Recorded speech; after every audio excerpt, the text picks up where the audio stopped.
श्री संत बाळूमामांची भाकणूक।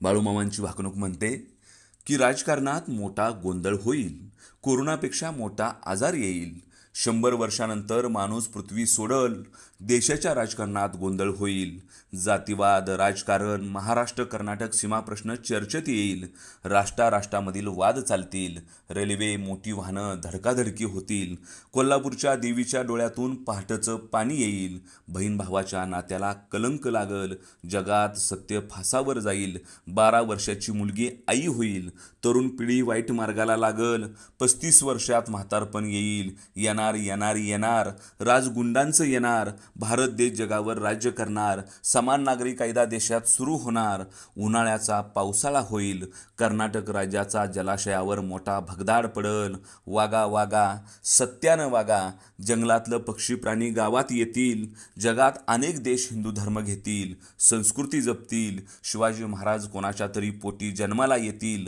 आदमापूर प्रति पंढरपूर होईल, माझी करशील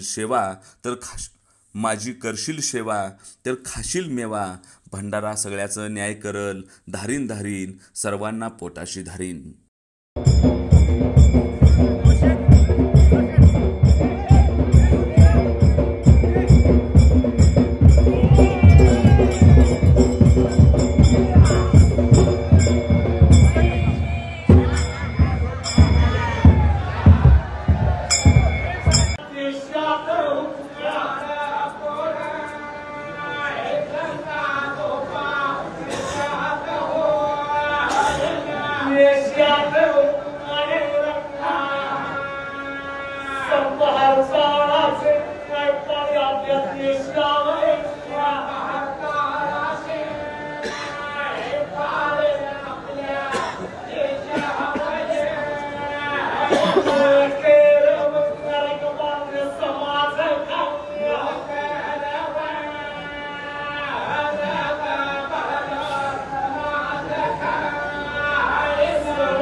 राज्याच्या राजकारणात मोठा गोंधळ होईल अशी भाकणूक बाळूमामा भंडारा उत्सवात कृष्णात डोणे यांनी केली आहे।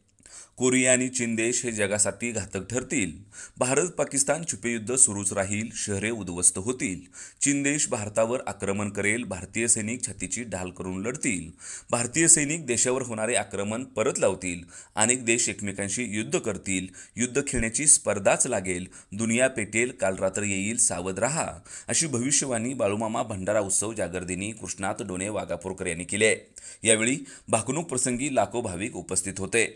संत बाळूमामा मंदिरासमोर भविष्यकथन करताना कृष्णात डोणे महाराज म्हणाले की भारत पाकिस्तानच्या सीमेवर छुपेयुद्ध सुरू राहील, चीनचा भारतावर हल्ला होईल, कोरिया चीन हे देश जगासाठी क्लेशदायक ठरतील, भारतावर आक्रमण करतील, भारतीय सैनिक हल्ले परतवून लावतील, विजयी पताका फडकवतील, तिरंगा ध्वज आनंदात राहील, अनेक जग हिंदू धर्माची स्थापना करतील, हिंदू संस्कृतीचा स्वीकार होईल, हिंदू धर्माला चांगले दिवस येतील, असं देखील यावेळी सांगण्यात आले।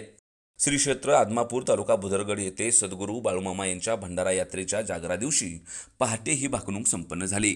त्यावेळी त्यांनी ही भविष्यवाणी कथन केली आहे।